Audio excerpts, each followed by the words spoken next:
Bismillahirrahmanirrahim. Assalamualaikum warahmatullahi wabarakatuh. Alhamdulillah, summa alhamdulillah.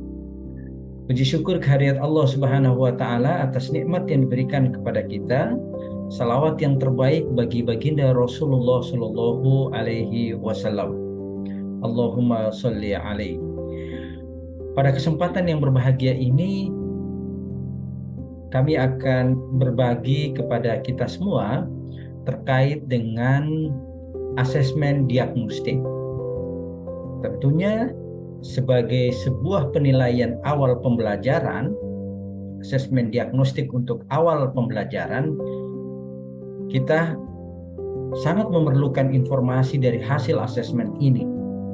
Sebab dari sinilah kita akan merancang pembelajaran itu dengan baik dan kita bisa memperoleh peta jalannya. Tidak mau dibawa kemana pembelajaran kita, karena ketika kita mengetahui karakteristik peserta didik, tingkat pengetahuannya, motivasi, emosinya, dan gaya belajarnya, kita akan mendapatkan informasi yang sangat kita butuhkan untuk meningkatkan kualitas pembelajaran. Nah, merancang asesmen diagnostik pembelajaran ini yang akan kita bagi pada kesempatan sederhana ini. Kalau kita melihat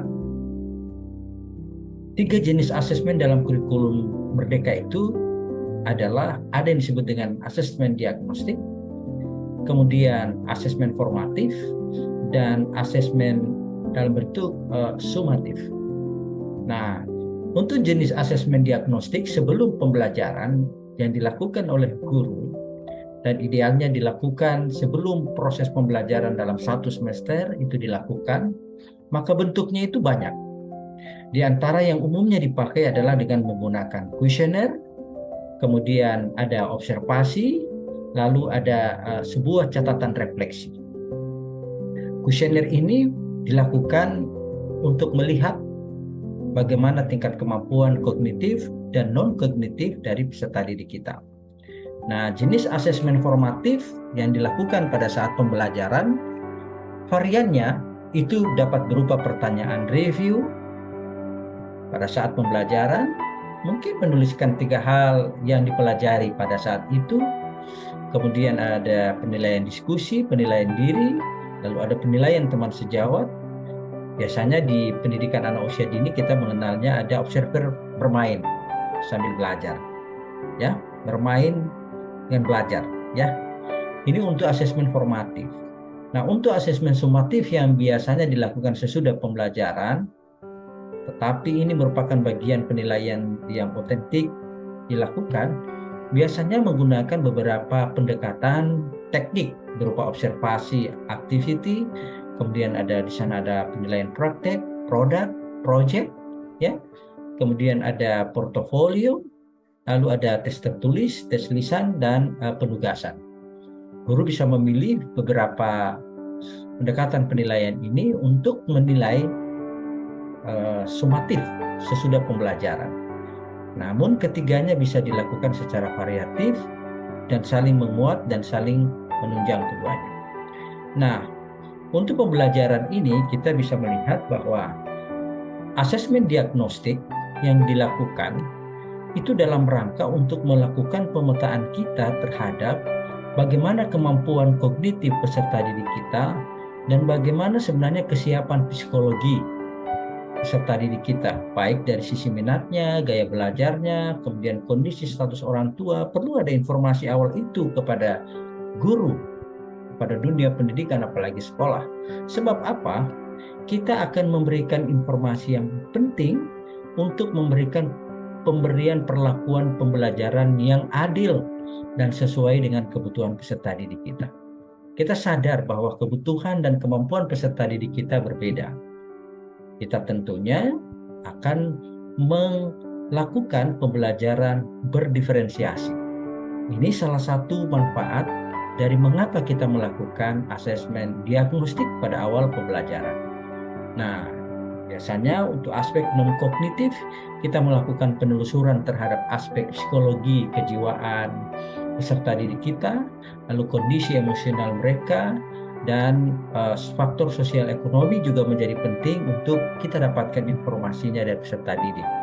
Agar ketika kita memberikan pemberian perlakuan pembelajaran, itu benar-benar sesuai dengan kemampuan dan kebutuhan kekhususan dari masing-masing peserta didik. Nah, untuk tes kognitif kita sangat bermanfaat bagi guru untuk mendiagnosa kemampuan dasar peserta didik kita. Tentunya sebelum memulai aktivitas pembelajaran dengan menetapkan capaian pembelajaran pada aspek kognitif, capaian pada aspek keterampilan, psikomotorik maupun kognitif, kita harus ada kemampuan dulu mendiagnosa kemampuan dasar mereka apa. Nah, teknik kemampuan dasar ini akan dilakukan dalam tes diagnostik untuk kategori tes kognitif. Nah, tes kognitif juga ini diagnostik untuk aspek kognitif sangat bermanfaat untuk memberikan peta jalan bagi pencapaian tujuan pembelajaran dalam skala kecil dan capaian pembelajaran dalam skala yang paling besar. Ini gunanya sekali lagi asesmen diagnostik itu bagi guru bisa mendiagnosa kemampuan dasar peserta didik kita.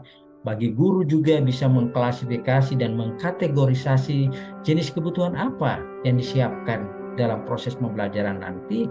Dan jauh lebih penting, kita memiliki peta jalan itu untuk pembelajaran di ruang-ruang kelas. Nah, tahapan pelaksanaan asesmen diagnostik ini umumnya pertama dilakukan persiapan. Tentunya karena ini masuk dalam kalender pendidikan sekolah atau madrasah, tentunya kita harus mempersiapkan dengan matang. Penyusunan jadwal, kapan kita akan memulai tes diagnostik itu. Nah, tentunya jadwal itu disertai dengan kesiapan instrumen tes diagnostik untuk kognitif misalnya, dan non-kognitif dalam bentuk kuesioner untuk mendeteksi perbedaan psikologi dan kesiapan belajar peserta didik. Pada aspek pelaksanaan, ini bisa mengambil dua bentuk. Kita bisa lakukan secara online dan juga bisa secara offline di ruang kelas, tentunya dengan menyiapkan instrumen dalam bentuk kuesioner ya, yang untuk diisi oleh peserta didik kita, dan tes untuk diisi juga oleh mereka. Nah, tidak hanya sampai di bagian itu, hasil ini tentunya perlu untuk ditindaklanjuti. Nah, cara menindaklanjutinya biasanya adalah kita akan memberikan informasi terhadap penyusunan desain pembelajaran modul ajar. Oleh karenanya modul ajar itu adalah sifatnya fleksibel. Tentunya sesuaikan dengan input yang diberikan pada pelaksanaan pada hasil tes asesmen diagnostik. Asesmen diagnostik inilah yang kemudian akan ditindaklanjuti. Bagi guru ini tentunya bermanfaat, dan jauh lebih penting misalnya kita akan merencanakan tes untuk melaksanakan formatik berkala.